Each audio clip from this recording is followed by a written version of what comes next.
Now back to the show. This is The Law Show on CL 650.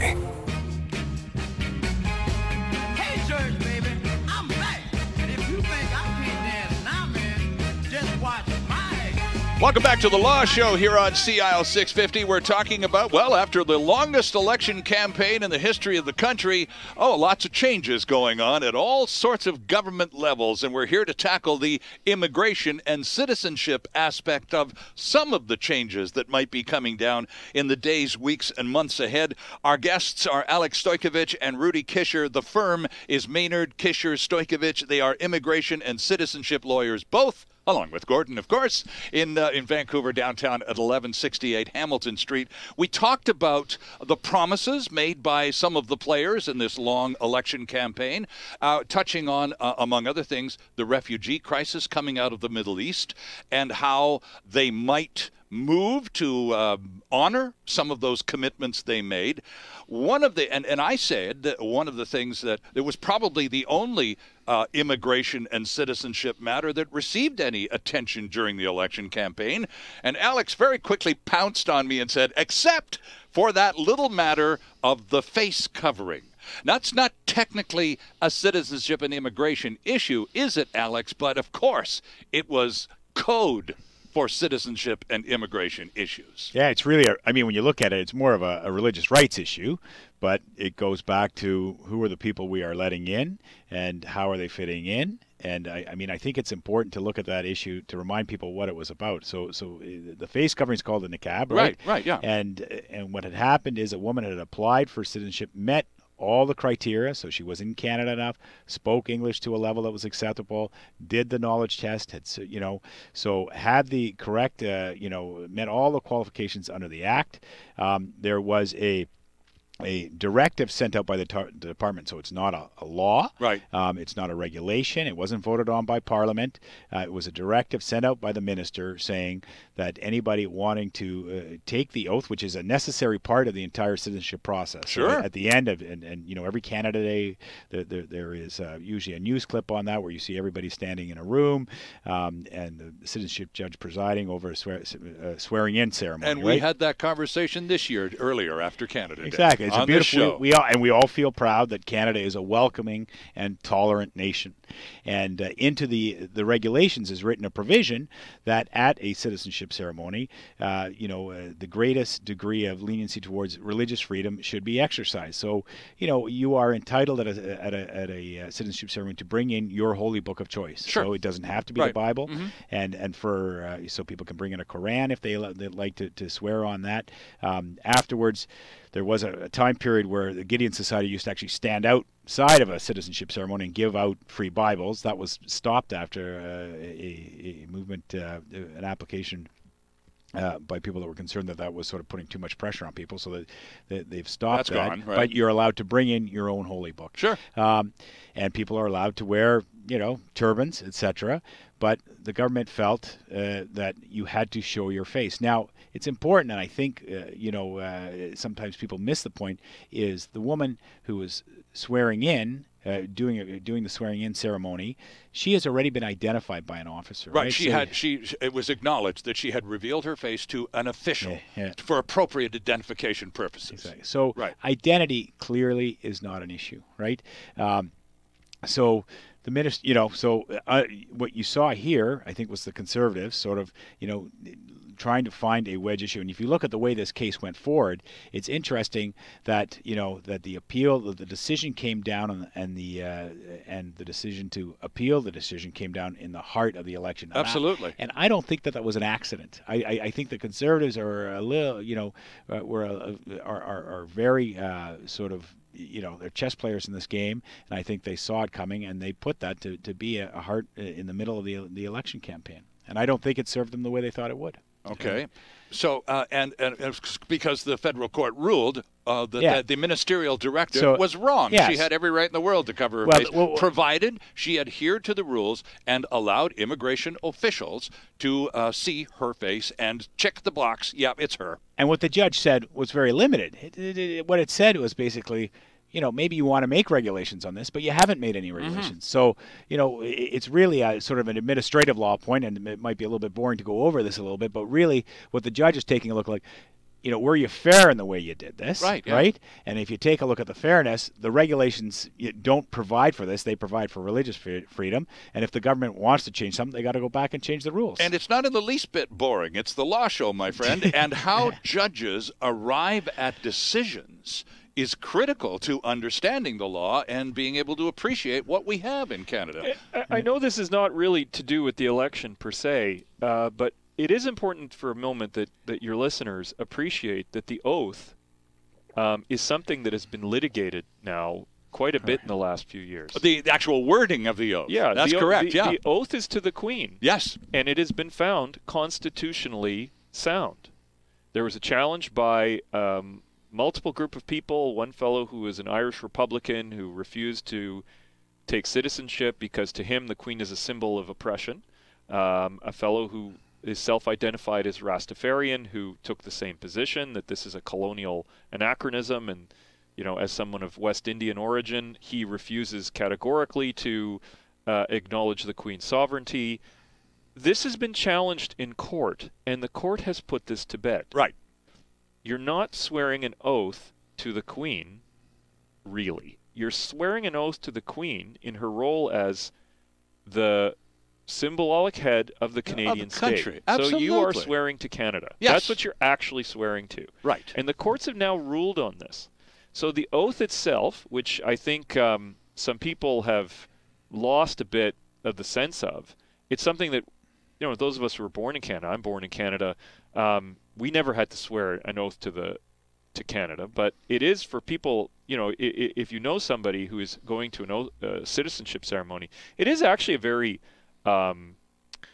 it's actually a very warm and impressive ceremony. The judges really do a good job. Yeah, they do. Yeah. People go, people bring their families, everybody all together swears their oath, and it is one of the great ways that we come together in Canada, and I would really encourage anybody who knows someone who's going for their citizenship ceremony to go with them, because it's a great experience. That's a great suggestion, and it really is quite a moving moment. It only takes a matter of a half an hour. It's always on a holiday. It's July 1st if you get a good one, and it's just a great, great occasion.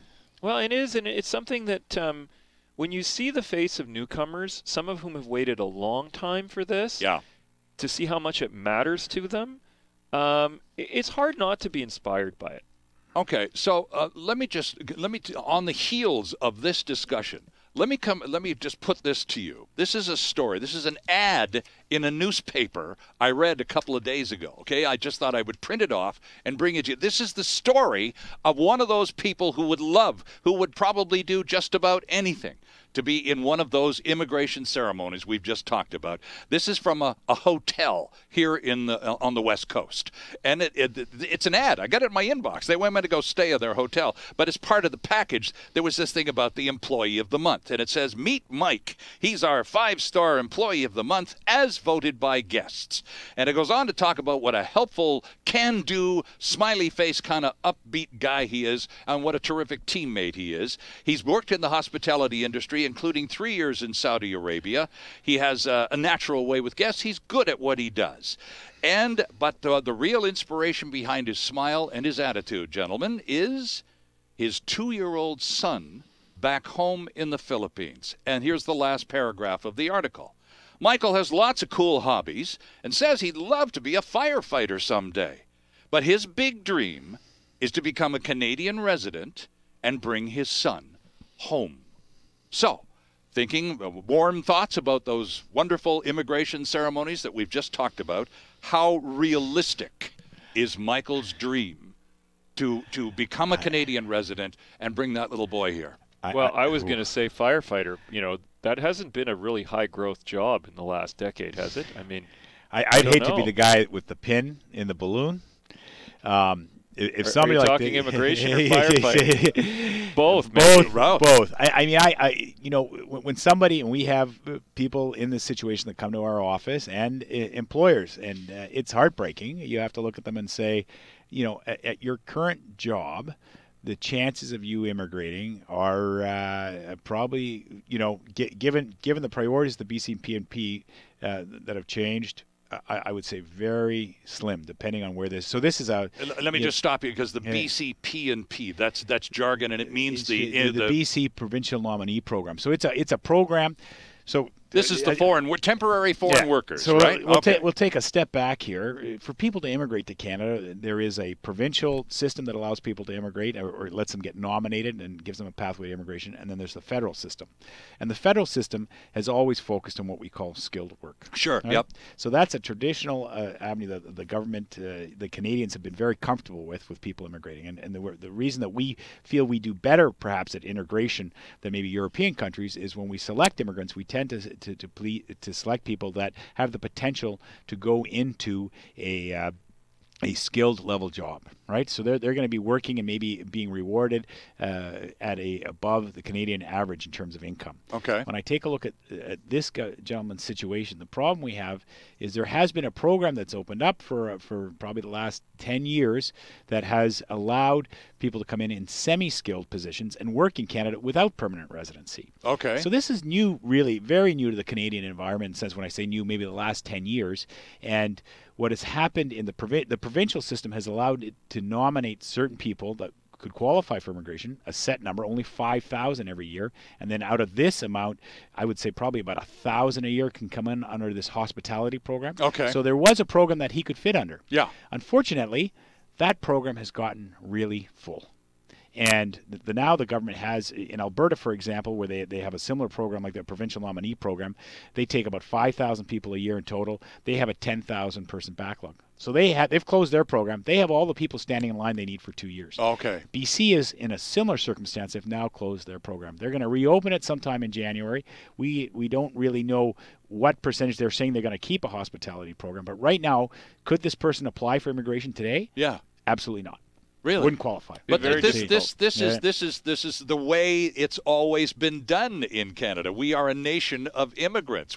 Our parents and grandparents came over here without much. Yeah. And they got a little piece of land in some cases. Yeah. They got permission to go to work in others, and not a lot of permission beyond that. But Sterling, and made a life for themselves. With respect, no, that's not actually true. What you just said is, however, that has nothing to do with what we're talking about. But it's in terms of the immigrants, the young people coming in, given the model that's existed in this country for 100 or more years, why wouldn't they be convinced that if generations preceding me have been able to do it, why isn't it my turn? Well, because it's not how things were working in the 100 years before, Sterling. How things used to work is your parents came to Canada with a status in hand, most of them.